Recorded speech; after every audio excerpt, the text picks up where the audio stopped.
Welcome back to the Lumbertron Podcast. I'm your host, Tyler Woods.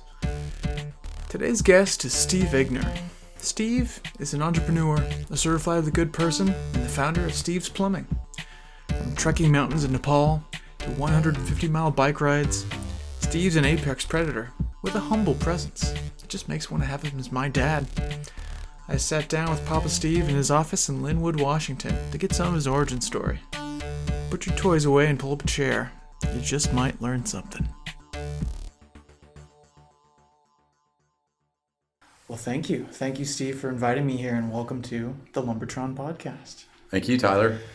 Yeah, it's a pleasure to be here at Steve's Plumbing in Linwood, Washington. Yeah, and so, Steve, the question I find myself always leading with is, who are you? Who's Steve? Steve Egner. I've been a plumber since 1978. I began an apprenticeship when I still lived in Texas. So this is my 42nd year in the plumbing industry. I'm a person who enjoys the outdoors, loves to work out. Tyler and I made acquaintance at the gym. I wouldn't know you without that. Physical lifestyle, and that transferred well to the plumbing industry. And now we run a small company with about 13 employees in addition to Rachel and I. And we're thriving here in the metropolis of Linwood, Washington. Yeah. Rachel, your wife? Yes. Yes. So real family business, everyone. It is exactly that, Yeah. a family business. We grew from a time when I was the only person working in the field. Rachel was the person answering the phone with two small children on her legs. Yeah. And so, well, let's start with that. Did you work in plumbing before starting your own plumbing company? Did you? Yes. How did you get your footsteps into this world, this life? Well, my first introduction to plumbing was just accident met necessity. I was on spring break from college or just out of high school, actually. Oh man, this runs deep. Okay. Yeah. And we just happened to have a friend who needed help, and it was a $4 an hour position, which he begrudgingly paid, and I probably only half earned. But then something began to click, and I realized I enjoyed it. I enjoyed working with my hands, something I hadn't been exposed to before. And up here, we've had Steve's Plumbing since 1995. So like most people finally face a decision, I realized that my needs were greater than what could be supplied by an employer. So I began the path of self-employment in 1995. We opened Steve's Plumbing. And what were some of those needs? For autonomy, to be... In 95, I just felt, Rachel and I were still childless at that time. We've been married since 1988. But in 95, we had no children. We just decided that wasn't enough. We were scraping by on two incomes. And even with an hourly wage of about $21 an hour, it wasn't enough. And we realized that for the future, we needed something more. So I gave my notice at my employer, gave him 2 weeks notice. And 1 week later, I found out Rachel was pregnant with our son, Reese. And that gave us the impetus and the drive to make it succeed, because suddenly we were a family, and we had to. And what was that? Was that fear? Was that hope? Was that both? It's both. I call it anxious optimism. And I've never approached anything with a sense that I would fail at it. Although we can't say failure is not an option. That's not realistic. We just simply apply 100% of our energy all waking hours until we achieve the goal. Yeah. And where does that come from in your life? Did your parents instill this kind of work ethic in you, or as you've learned that over time, being a plumber, working in the trades? My parents always worked. My father was in the service, Air Force. In fact, my mother was too. So both my parents were in the service and therefore veterans. But my immediate memories as a youth were that I always wanted extra money. So from the time I was 10 years old, I always ran my own, we'd call it a yard work or a lawn mowing business. But it actually made even at the age of 10, it made hundreds of dollars per summer. And there was a summer where later on, I think I was 12 or 13, where I know I made over $3,000. So it was just a matter of having the means, having the tools, being able to walk those distances briefly. When I was 15, I saved for and purchased my first car with my own money. And then I had transportation, and so then I could do the same thing. But it's always just been a desire to supply my own needs. Yeah. And so it's really no different. For most of my life, I've been an entrepreneur and business owner and not an employee. Yeah, I see. So that drive to supply your own needs, have you ever experienced a disconnect between what you knew you could do and what you needed to do and had to ask for help? Has that ever been a problem? Ever been difficult? I wouldn't say it's a problem. I think that's a reflection. If anyone can do that, what you just asked, then you have true humility. You realize that there are blind spots in your experience. You don't know everything. Admitting that you don't know it all, and then seeking outside help. So probably the best move that we made when I was 46 years old, that would have been in 2006. We'd already had the business, Steve Plumbing, since 1995, so it was an 11-year business at that point. But I realized that I was coming close to being physically tapped out in my capabilities as a 46-year-old plumber who'd already been in the trade at that point for then 20 plus years. Yeah. I wasn't going to be able to continue. And so I realized that I would have to duplicate, clone myself, or somehow multiply my earning ability. And I realized the only way to do that was to open a business, but to change my business and to have employees. But to do that, we needed a roadmap. And we joined a service organization in 2006 that allowed us to do just that. They don't give you the solutions, they give you the means, they give you the map. And it's up to you to implement processes and procedures that make you a viable business. Unfortunately, as a sole proprietor, or even a sole proprietor with a couple of assistants, you really don't have a business that has any value in the open market if it were to be sold. And really the only thing you have to sell is you and your equipment. And if you retire, then all you have left is your equipment. The definition of a business should be that it should be self-sustaining, separate from the owner. And so that's always been our goal. And Rachel and I have always worked toward that. And now we feel we're very close to that step where with proper management in place, we can step away. And we do step away for short periods at a time. A week, 10 days, 2 weeks here and there for both of us together. Recently, I took a 21-day journey to Nepal. It has been a lifelong dream of mine. So the business is operating at a high level now. But it's important that we achieve that goal where we have management on site, to where our presence isn't necessary 50 hours a week. And that's the goal of every small business, is to achieve that level, and that's what we're working toward.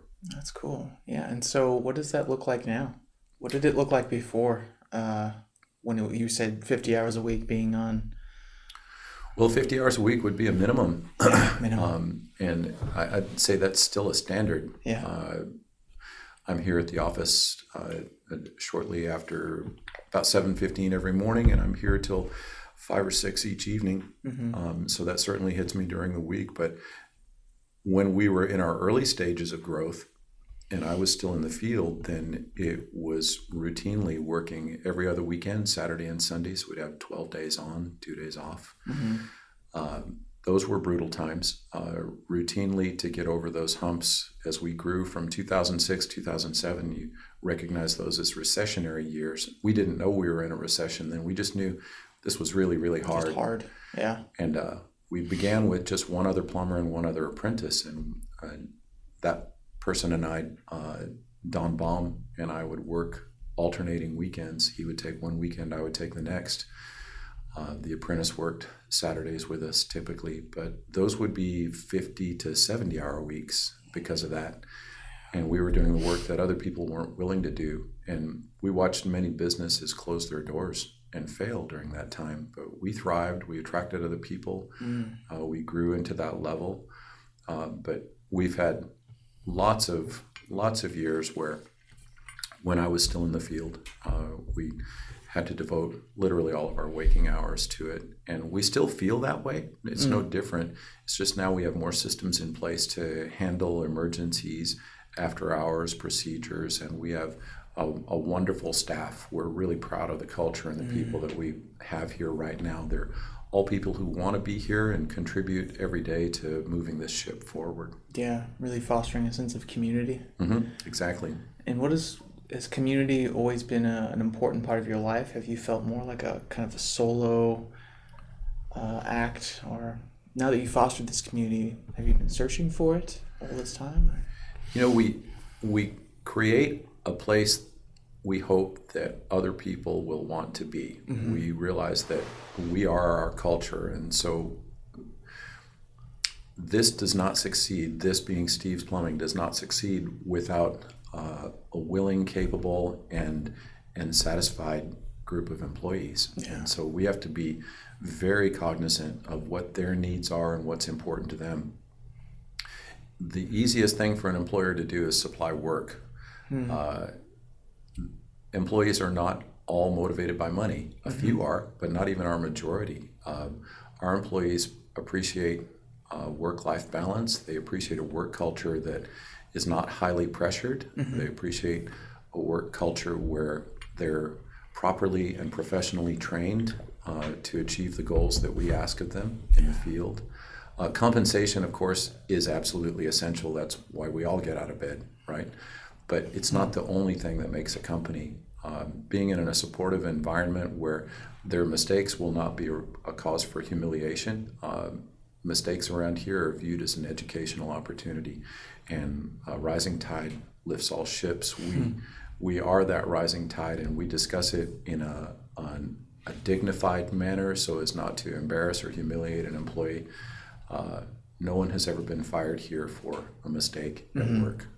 No one has ever been fired for making a mistake with plumbing. That's human.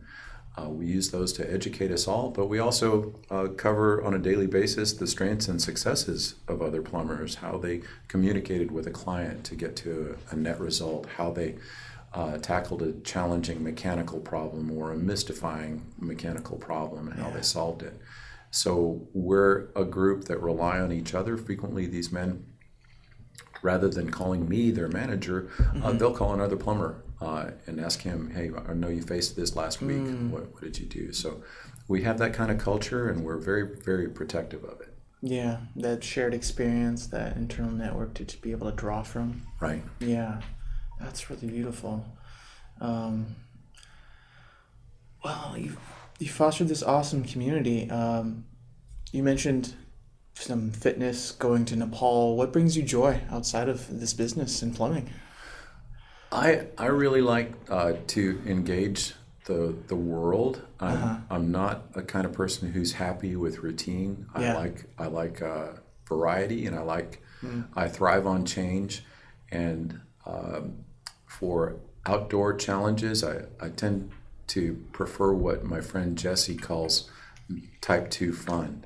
Type 2 fun involves a measurable amount of risk. It involves a huge reward, but that's mostly personal. At the end of it. Risk and reward, it involves a huge measure of pain and discomfort. And so what we did in Nepal fit that bill every day, going between 6 and 9 miles a day with 40 plus pound packs on at elevations over 12,000 feet. And we were a mixed age group from 40 to 60. So it was definitely type 2 fun. The risk is you're in a third world country. You're well away from medical and support should anything happen.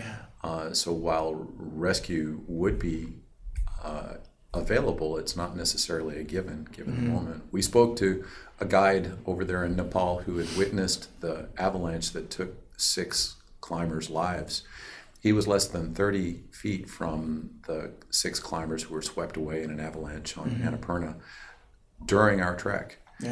And we were originally scheduled to travel to Anaberna Base Camp, but we had to detour because it was closed by the Nepali government because of the avalanche danger.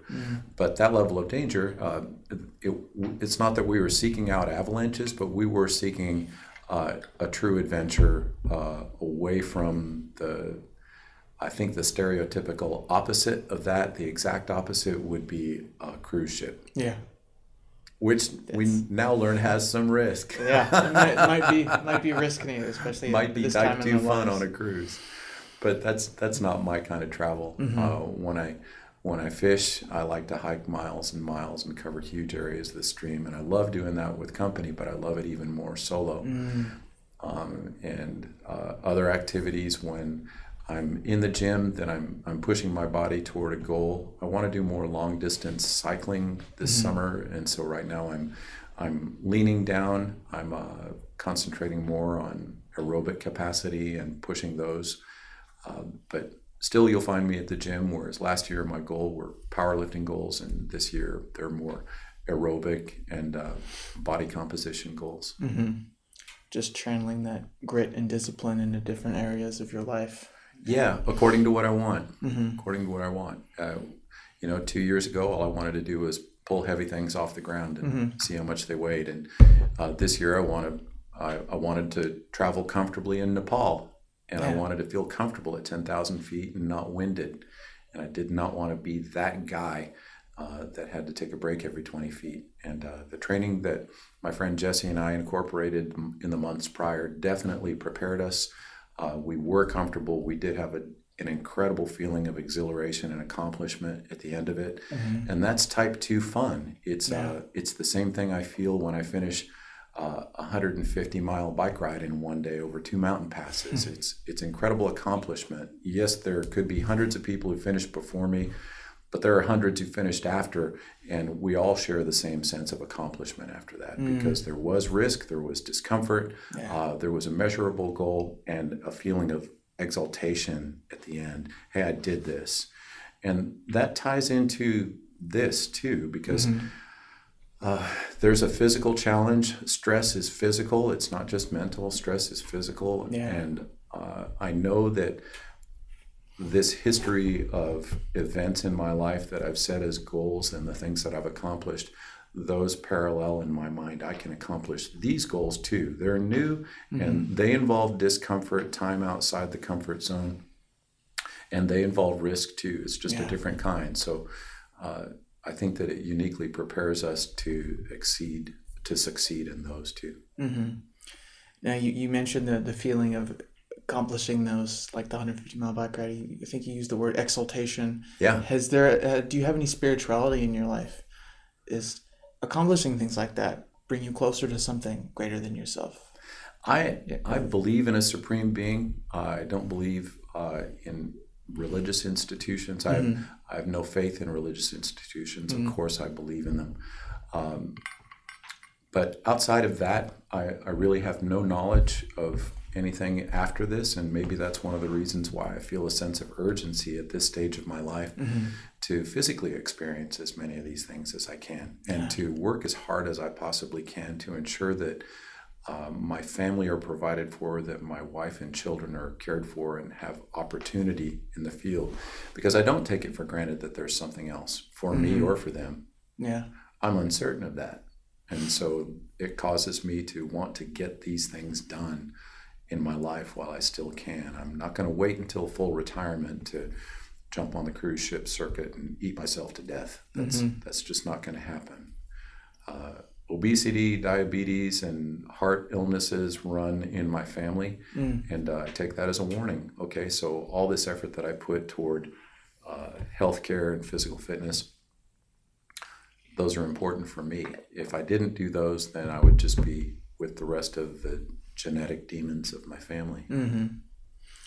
Yeah, and making that investment in yourself sets you up for a better future, being taken care of, having your family provided for, and just being able to continue. Absolutely, and I'm lucky I feel to have a partner who feels the same way about it, and that's one of the reasons why I fell in love with her and why we got married so long ago. She shares that same love, always has, and she excels at those things too. She chose not to join me in Nepal for basically hygienic reasons. I mean, it's a third world country. Hot water was a luxury and infrequent, and in fact, heat was a luxury that we didn't often have. Yeah. They have a different sense of cold and comfort over there. But she joins me in virtually everything else, and goes to the gym, bike rides, weightlifting competitions, and so she's a terrific partner. That's awesome. That's a beautiful thing to share. Do you find that the trajectory of hard work as you get older, is that going up? Is that staying the same? Do you feel like you're working harder now than you were when you first got together? I think that the work is different. But to say that it's harder, I'd be dishonest to say that it's harder. I think that it's just different. More of my attention. How should I word that? I've talked about the all waking hours attention a couple of times necessary of a business owner. That's probably the biggest difference. As an employee, you can turn that off, but the work is the same. I really think that for anyone considering entrepreneurship, if you're frustrated where you are, if you're frustrated as an employee, if you find that you're usually in a position at some point in your employment where you feel your ideas are better than the homeowners or than your employers, then at that point, you probably should explore entrepreneurship, because the work is not harder, it's different.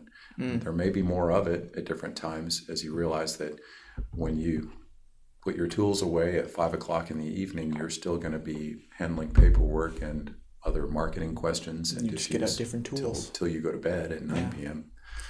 So yeah, it's different, not necessarily harder. Yeah.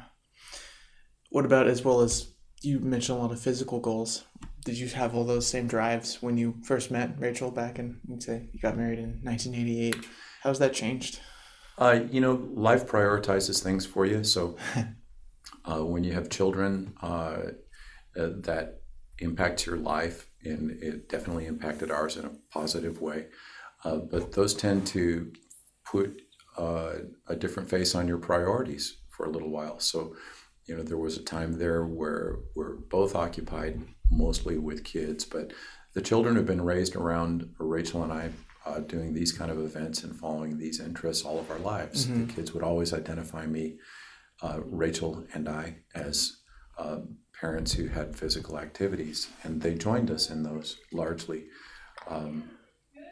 From bike rides to family fun runs to scuba diving activities. Both my children are certified scuba divers. That's a love of mine. And I think that the example that we've set is something that they'll follow voluntarily for the rest of their lives too, understanding the importance and the balance of it. Yeah. Do you feel pride in the example that you set for your children? Not too much, because honestly, it's not that I'm not proud of it. It's just I wouldn't consider it a thing that is to be prideful of. It's just an aspect of my life, and it's a life choice. Another parent might be proud of the fact that they read prolifically and share that with their kids, and we've done that too. But we like to read. Yeah, these are just choices, and our choice has been this. And I believe that it behooves us all to take care of this spaceship through which we travel, this universe, and that's our human body. We only get one, and if we mistreat it, then we have consequences for that. And so a part of my type 2 fun lifestyle enjoyment out there is really just to take care of this spaceship. None of us have any control over whether or not we'll be taken down by cancer or an accident at any point. But we do have absolute control of how we live all the rest of our lives. And that's that call there I was it telling is. you about. There it is. Take your call, sir. All right. Take care of it. Hey, Gabriel. It's a judgment call if they feel like they're walking into a hazardous situation. If a customer appears infectious or showing symptoms that could be related to the pandemic, then they have the right to make that decision not to enter those premises. We're way down in our call volume, but there are three big reasons why people need plumbing. If they're confined to their homes and their sewer is blocked, or one of their water lines burst, or they have no water for some reason, or their water heater fails and they no longer have the ability to sanitize dishes or bathe, basic human hygiene. The big three, we still need to be prepared to enter their homes. And so we're taking universal precautions, but one of those precautions has to be the right to say no. I would never dream of forcing my employees into a situation that they felt could jeopardize themselves or their families. And so Gabe's feeling some symptoms from something, it appears to be entirely unrelated to coronavirus, but massive headache, dizziness, and nausea still needs to be checked out. So he asked for permission to hand the job to another plumber, which he did. I gave him, but he does have to follow that up with a visit. Go to the doctor, and if you're feeling headache, dizziness, and nausea, and no physical strength, then you need to go get that checked out. There's no macho attitude here. No, just work through it. You'll be fine. Yeah.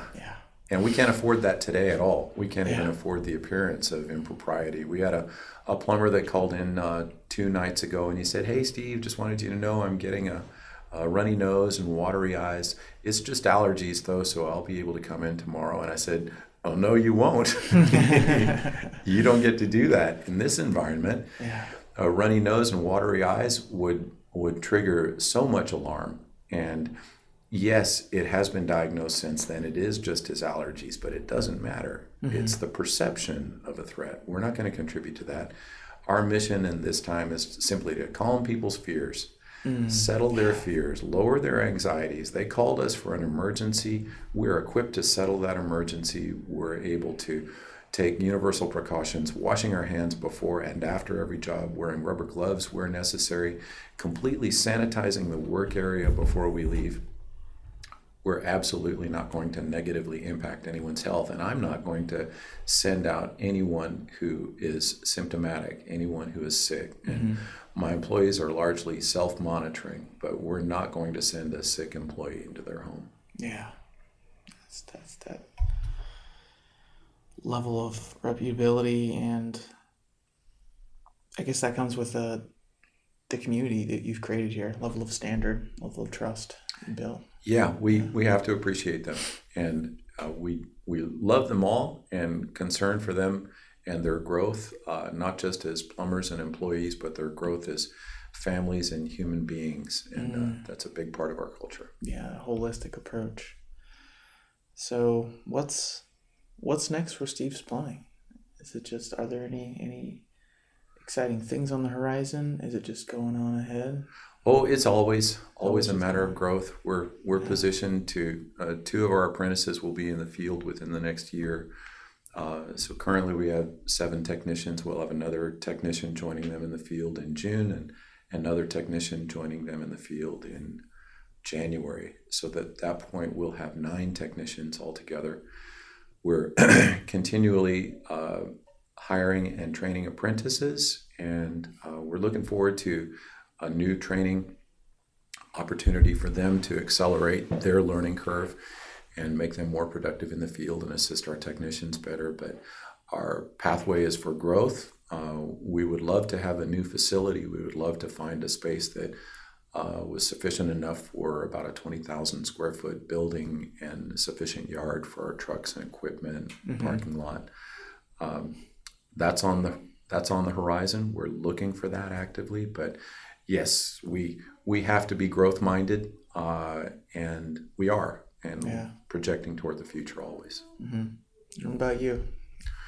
Personally, I would love to be in Hawaii working on a dive boat as a dive master, or give me any job. Just let me be the guy who's on the boat, on the water out there. And I'd work for chewing gum. And so that's kind of my dream. And at some point in the future, then I will fulfill that, whether working or not. But I'll be in a different system than I am right now. What are you gonna name your boat? I don't know if I'll get a boat. That's the thing. The more I look Just at boats, get someone else to take that. Someone else's boat. That's key to the dream. Yeah. Someone else owns this boat, and I'm just on it. Yeah. Ooh, how's that like life? Well, I think that's a good place to put a pin in it, Steve. Cool. Thanks for talking with me. I really appreciate the level of